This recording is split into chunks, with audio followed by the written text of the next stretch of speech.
अस्सलामुअलैकुम, welcome back to my channel Fatima's vlog. कैसे हैं आप सब? और बस यहाँ पर अभी सहरी का टाइम हो रहा है, तो मैं आज आपके साथ शेयर करूँगी तलबीना की रेसिपी जो मैं अभी सहरी में बनाने लगी हूँ। तो चलिए अपना व्लॉग स्टार्ट करते हैं। बिस्मिल्लाहिर्रहमानिर्रहीम, अल्लाहुम्मा सल्लि व सल्लिम अला नबीना मुहम्मद। यहाँ पर मैंने खजूर ली है, बादाम, काजू, साथ में जौ का दलिया है, शहद है और साथ में दूध है। और इन सब चीज़ों के साथ अब हम लोग यहाँ पर तलबीना बनाएंगे। यहाँ पर हम एक पैन ले लेंगे और उसमें 2 कप मिल्क ऐड कर देंगे।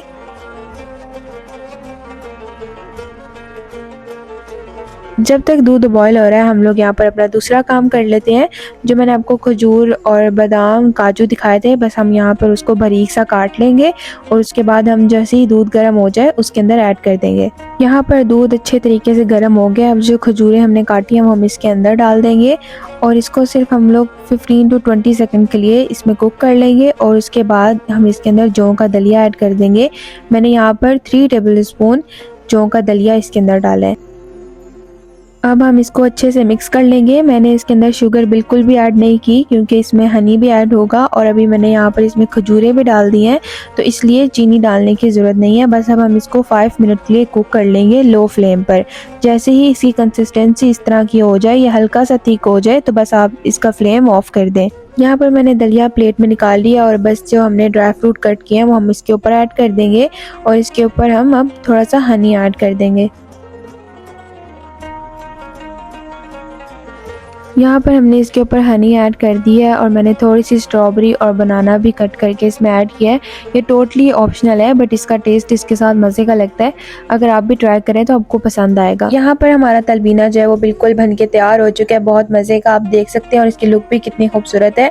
और ये मैंने सहरी में खाया था। आप लोग भी ज़रूर इसको बनाएं, सहरी में या इफ्तारी में इसका इस्तेमाल ज़रूर करें क्योंकि इसके बहुत से बेनिफिट्स हैं।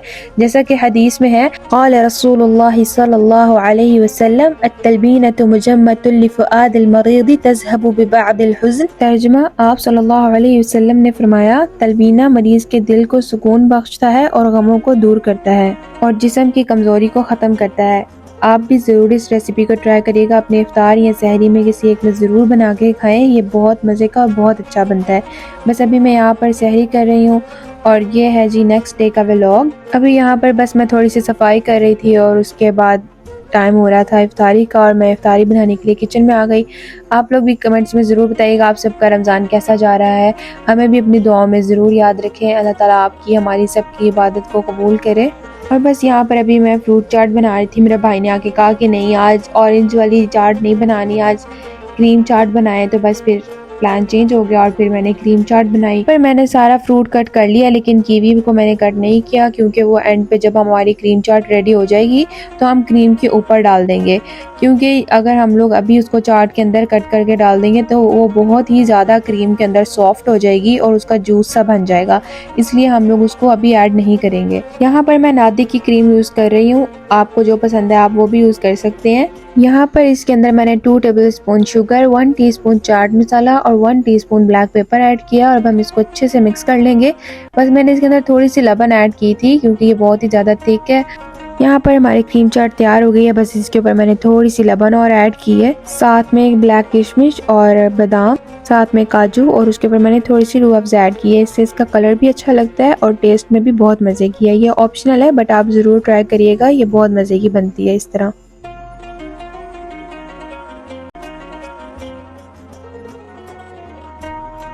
और यहाँ पर अभी मेरी मम्मा बना रही हैं पकोड़ा मिक्स और बस इसकी कटिंग हमने कर ली है। अब इसमें थोड़ा सा बेसन ऐड किया है और हम इसके अंदर थोड़ा सा बेकिंग सोडा ऐड करेंगे। उससे क्या होगा, इसका टेस्ट मज़े का लगता है और ये बहुत क्रिस्पी बन के तैयार होते हैं। और साथ में यहाँ पर आज मैं आपके साथ शेयर करती हूँ एक न्यू रेसिपी। यहाँ पर हमने थोड़ा सा बेसन लिया, उसके अंदर 1 tablespoon chilli flakes add किया है, 1 टेबल स्पून सूखा धनिया ऐड किया है और साथ में 1 टेबल स्पून जीरा ऐड किया है और साथ में इसमें डाल देंगे थोड़ा सा इमली का पल्प। इससे ये बहुत मज़े का मिक्सचर बनकर तैयार होगा।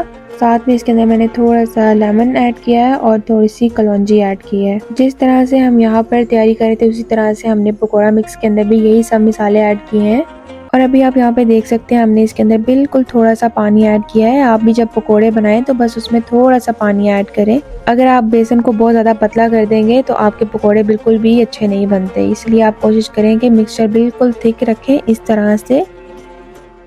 अभी यहाँ पर जो मैंने आपको पहले दिखाया था मिक्सचर हम रेडी कर रहे थे, उसके अंदर हम थोड़ा सा पानी और बेकिंग पाउडर ऐड कर देंगे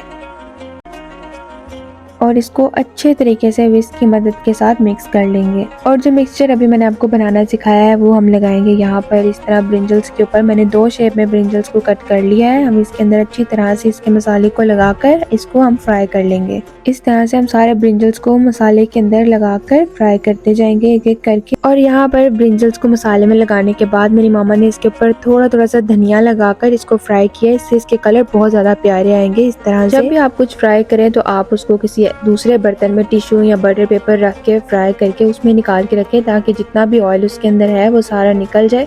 फिर आप उसको डिश आउट करें। बस यहाँ पर हमारे समोसे भी, ब्रिंजल्स और साथ में ये पकोड़े सब रेडी हो गए हैं अल्हम्दुलिल्लाह। आप जब भी पकोड़े बनाएं तो कोशिश करें कि उनको हाथ के साथ पैन में डालें, चम्मच का इस्तेमाल ना करें, फिर उससे उसका सारा मिक्सचर एक ही जगह पर डल जाता है, जिस वजह से पकोड़े क्रिस्पी और अच्छे नहीं बनते। और यहाँ पर जो ब्रिंजल्स मेरी मामा ने फ्राई किए हैं इस तरह से उसको फॉइल लगा लिया है इस जगह पर। और हमने 2 तरीके से ब्रिंजल्स कट किए हैं। आप देख सकते हैं तैयार हो गया माशाल्लाह, कितना खूबसूरत इनका कलर आया और फॉइल लगाने से ये कितने ज़्यादा मज़ीद अच्छे लग रहे हैं। हमेशा की तरह जहां आप इतनी मेहनत करते हैं वहां थोड़ी सी मेहनत उसकी प्रेजेंटेशन पे भी करें, मैं आज भी यही कहूँगी। और देख सकते हैं कि ये कितना खूबसूरत लग रहा है थोड़ी सी मेहनत के साथ ही। यहाँ पर अल्हम्दुलिल्लाह हमारा टेबल सेट हो चुका है, इफ्तार का टाइम हो रहा है और हमने बनाए हैं पकोड़े, समोसे, ब्रिंजल्स और साथ में ये ग्रीन चाट। इसके ऊपर मैंने कीवी अभी ही कट करके ऐड की है। और यहाँ पर आप देख सकते हैं सब खानों की लुक माशाल्लाह से कितनी खूबसूरत लग रही है। आपको कैसी लगी आप लोग भी कमेंट्स में ज़रूर बताइएगा। And thank you so much my YouTube family for 100 subscribers. और जो लोग भी मेरा व्लॉग्स देख रहे हैं और अभी तक चैनल को सब्सक्राइब नहीं किया, प्लीज़ चैनल को ज़रूर सब्सक्राइब करें और व्लॉग्स एंजॉय करें। और ये है हमारे सुफ्रे की आज की फाइनल लुक। बस यहाँ पर अभी हम इफ्तार कर रहे थे और ये ब्रिंजल्स बहुत ही मज़े के और सॉफ्ट बने थे। आप लोग भी इस रेसिपी को ज़रूर ट्राई करिएगा। और बस ये था आज का मेरा व्लॉग। आपको कैसा लगा, रेसिपीज़ कैसी लगी, कमेंट्स में ज़रूर बताइएगा। वीडियो अच्छी लगी हो तो लाइक करें, चैनल को सब्सक्राइब करें, अपने फ्रेंड्स के साथ शेयर करें और हमें अपनी दुआ में याद रखें। मिलते हैं आपसे नेक्स्ट व्लॉग में, तब तक के लिए अल्लाह हाफ़िज़।